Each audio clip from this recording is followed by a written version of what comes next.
Look, the movie's on right now. I'm watching the movie. I'm a huge Denzel fan. I'm a huge Spike fan. I've spoken to Spike in person. God level consciousness, incredible soul. Asked about my mother's well-being. New York, God level royalty. He Got Game, one of my favorite movies of all time.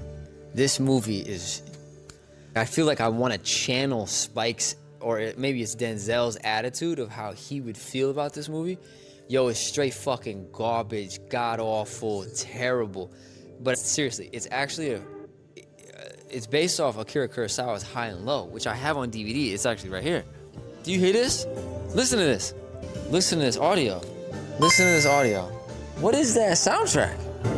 It's the wrong choice. Spike, it's the wrong choice.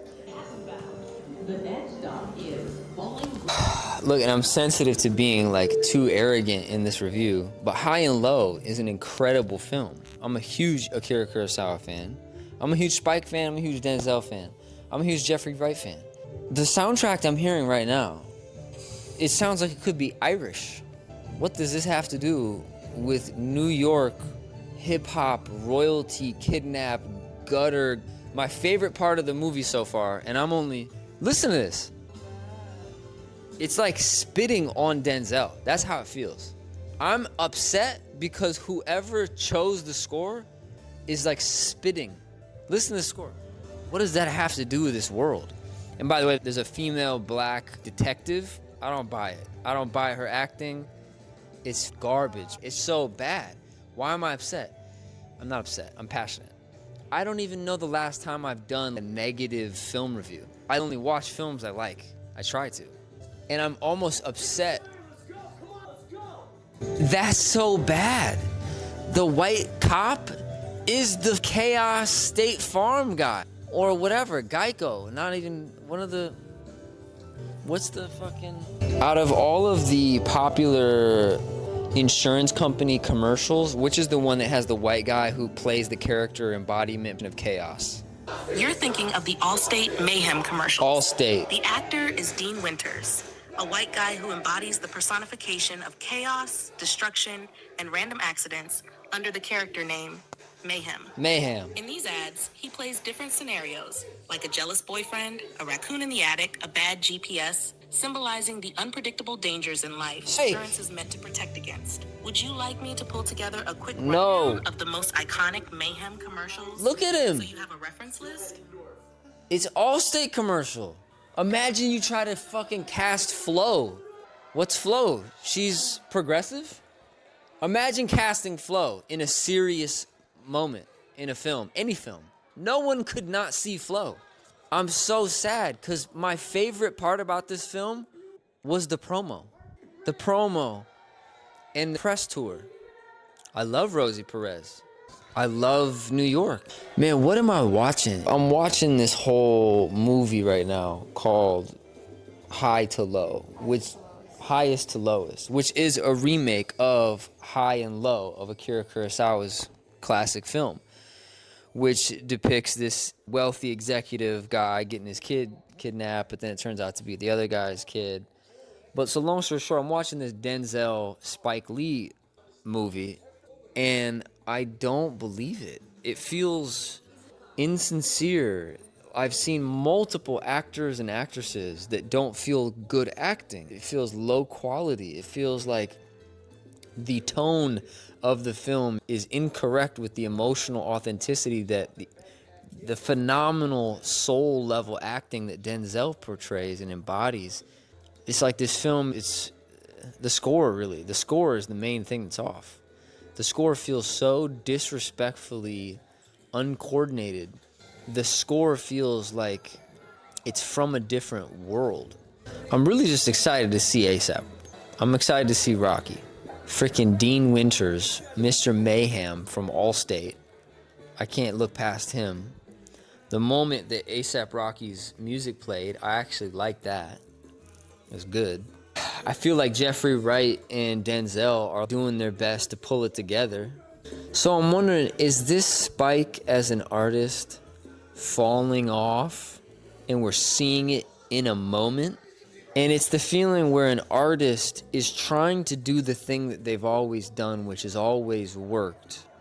And now they're finally one too many steps behind the rhythm of the music culture.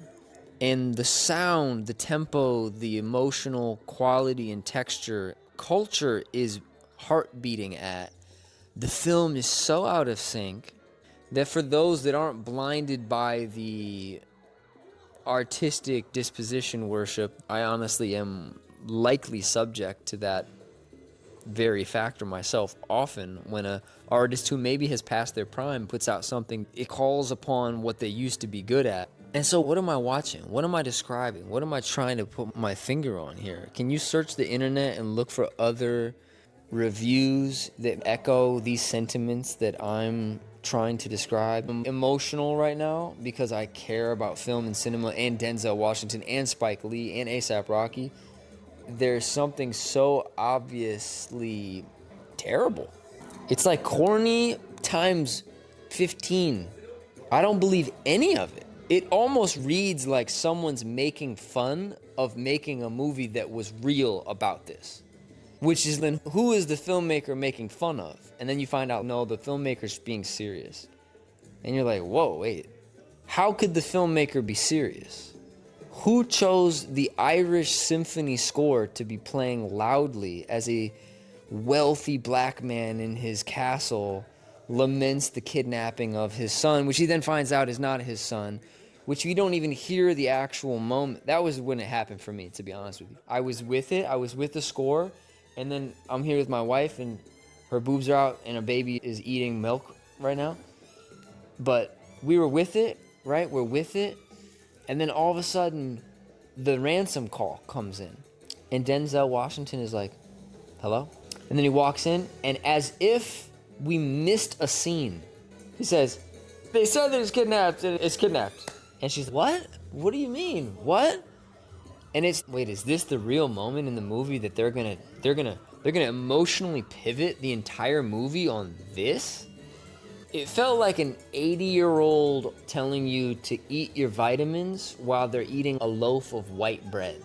It's so many layers of incorrect information, assumptions, trauma, and cultural misperception. They're like, wait, how did we get to this? How is this old person telling me to eat my vitamins through a loaf of white bread? You mean there's vitamins in the white bread? You open it, there's no vitamins. You mean this is just white? This is just a loaf of white bread. This is not vitamins. This is not good. If I ate this whole thing, it'd be bad for me.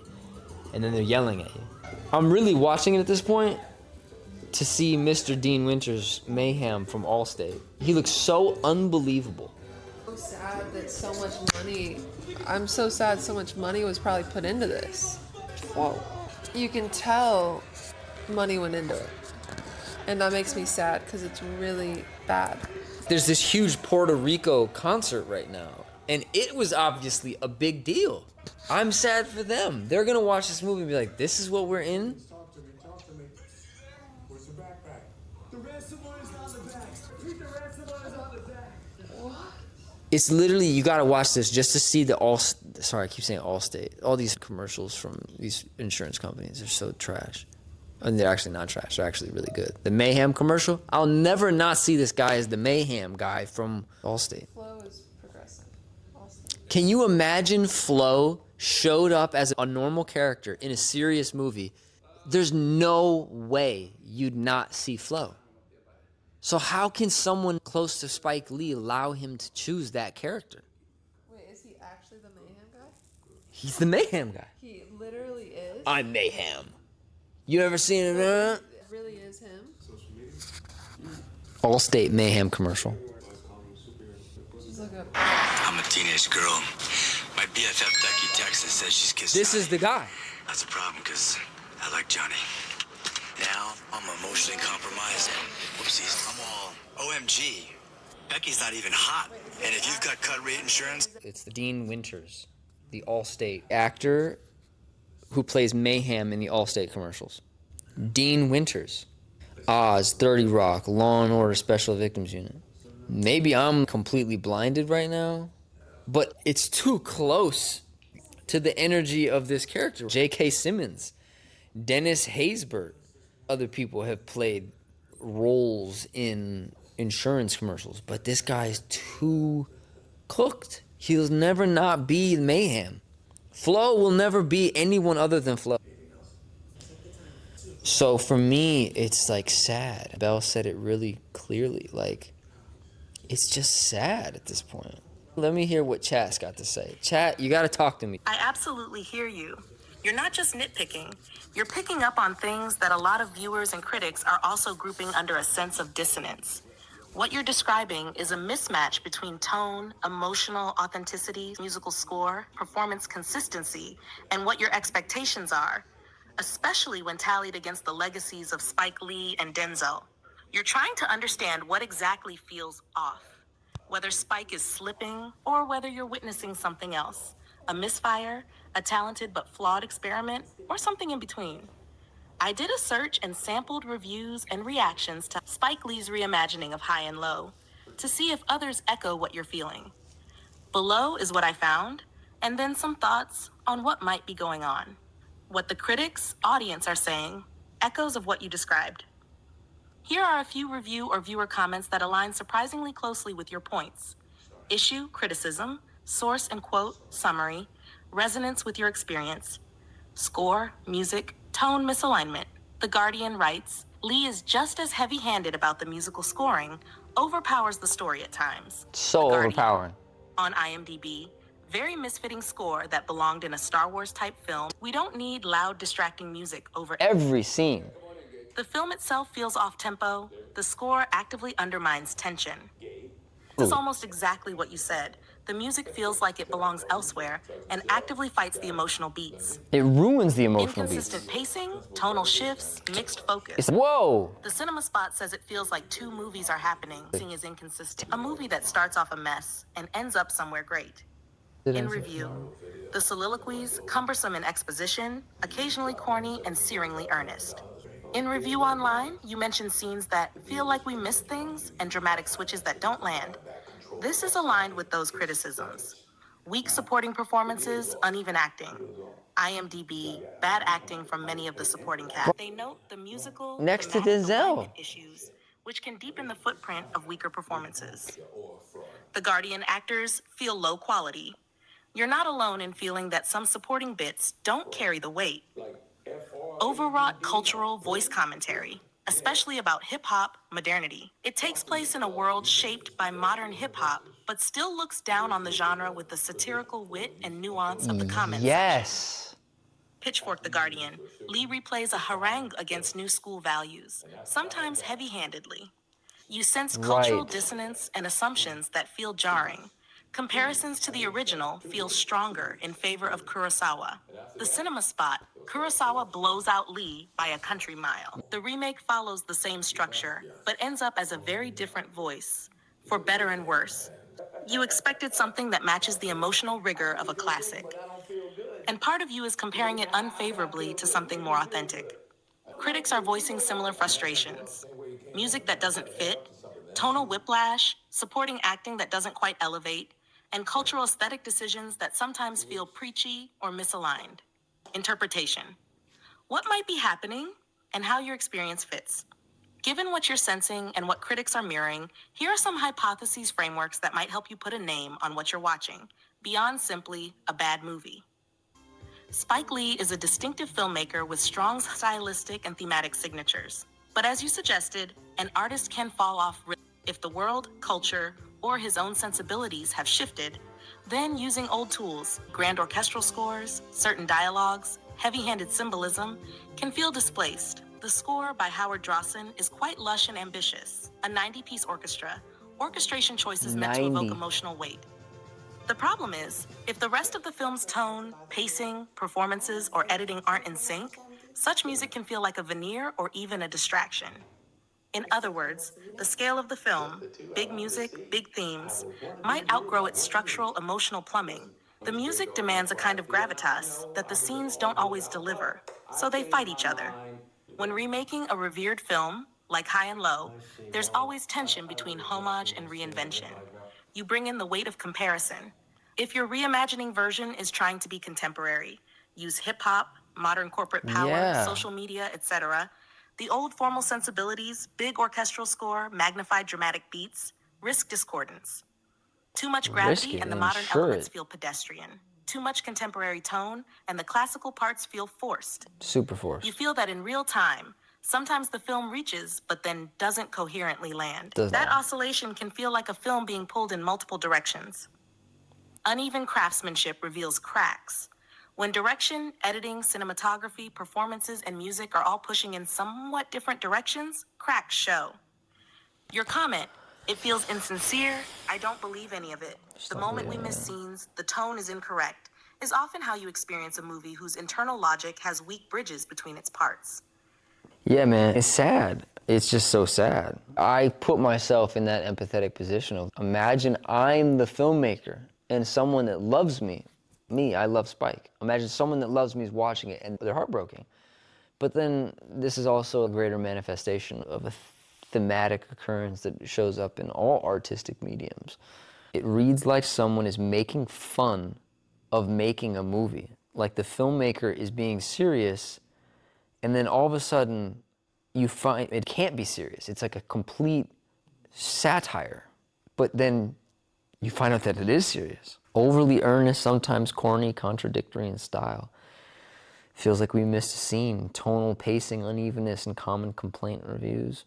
Supporting cast got brunt of the criticism, sometimes shallow character work, limited development. Many people online are criticizing the score for being misaligned and overwhelming. I hope Spike Lee's not falling off. Or is this just a misfire? I wouldn't confidently say that he's fallen off. No, I would not personally either, not yet. Many critics still praise highest to lowest for ambition, visual style, cinematography, and for Denzel's gravitas.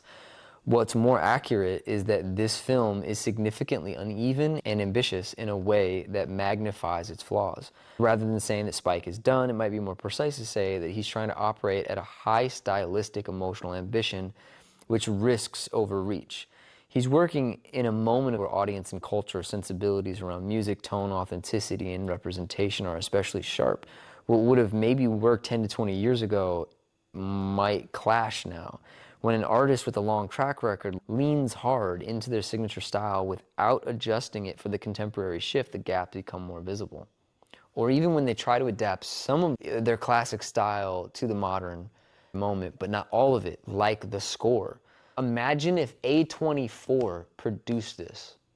Oh my God, they did. So what happened? I feel like that's when people bend to ego. Someone had to have noticed this. In A24, we're making really moody, weirdo shit. And this feels like something from the 90s or early 2000s that was like so corny that if you ate enough popcorn and drank enough Coca-Cola, it would keep you light, having fun. But again, it's just like such a schizophrenia between the score and the feeling of the film. This film reads like scary. Toshiro is unforgettable as Kingo Gondo, a wealthy industrialist whose family becomes the target of a cold-blooded kidnapper in High and Low, the highly influential domestic drama and police procedural from director Akira Kurosawa, adapting Ed McBain's detective novel, King's Ransom. Kurosawa moves effortlessly from compelling race against time thriller to exacting social commentary, creating a diabolical treatise on class and contemporary Japanese society. So even the contemporary, like, cultural narrative piece, you could have went more like social science or like social objective things happening in the zeitgeist, which I thought we were heading towards, because his son is talking about AI, I know the dad, Denzel's talking about AI, EIOU. They're playing with it, they're poking fun at the old school, the new school. Denzel in the car, he's talking to his son, how many hours are you on that phone a day? 10 hours of sleep, 5 hours a day, 2 for your girl. Okay, that's 1 punch, 2 punch. How many times are you gonna have the older cat from Power punch the new school?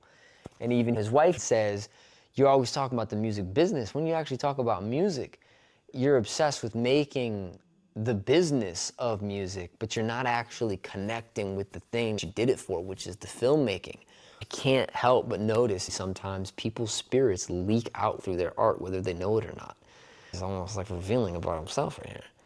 It's like he's like in this habit of making films at this point, And I met him one time, and if he sees this video, bro, if you brought me into that, I don't know if you'd be open to me being involved in the production because I'm white. But hey, I'm sure you have white people involved that you like. And I feel like those are caricatures. But if I was involved in the production, I guarantee I wouldn't let shit like that happen. There's way more like me and better than me, probably, that would ensure that kind of thing. You have such an incredible paintbrush, a platform, podium to speak from. People are gonna watch your shit. You got Denzel, it's the greatest paintbrush of all time. It's like in Harry Potter, the wand that's like the strongest wand ever. Anyone's gonna watch this and it could have been so cool. It could have been so interesting. It almost feels I've been watching these promos of their press tour, and Denzel is like the Christ-conscious king moment of his life. He did the Jake Gyllenhaal theater work earlier this year. He did Gladiator. Was that this year? Or was that last year? Either way, it's Denzel. It's just like, this guy is God consciousness. This guy is alpha, apex, ultra, ultimate actor. Use him wisely. How does that happen? How does it happen? Good questions to ask. Because I care about culture and about soul level texture, I'm more sensitive to when a movie tries to discuss culture than embody it. If the film is arguing about modern rap and identity and artistic purity, but never quite deeply inside of those things, if it stays on the surface or it slips into cliches, then emotional authenticity starts to feel hollow and empty. The critics around the culture on filmmaking blogs and websites have noted this, that the film rails against certain modern elements of hip-hop and media, edges into nostalgia or dismissal. The music scene that portrays A$AP Rocky or the younger generation, the crisis of what real art, you see the filmmaking arguments but not consistently living inside of them. It's like a reporter theorizing about being inside of a war zone and talking to the people inside of the war zone. My Caucasian, Scandinavian, Christian conservative mom, who is 62 years old, said this movie is not watchable, it's the score. She said it's the music. I think she meant the score. She was like, the music. I was like, the music? It's A$AP Rocky, it's Spike Lee. She's like, yeah, it's the music. He was texting, so I probably missed some of the tonality there, but I'm watching this, I was like, oh my God, it's the score. I literally think the score ruined the movie. If this score was scored by Hans Zimmer, different movie. Or Danny Elfman, that would be weird. Or like Atticus, what's his name? Atticus Ross? When direction, editing, cinematography, performances, and music are all pushing in somewhat different direction, the cracks of the artistic medium show. Your comment that it feels insincere and I don't believe any of it, the moment that we miss the scene, the tone is incorrect, is often how you experience a movie whose internal logic has weak bridges between its parts.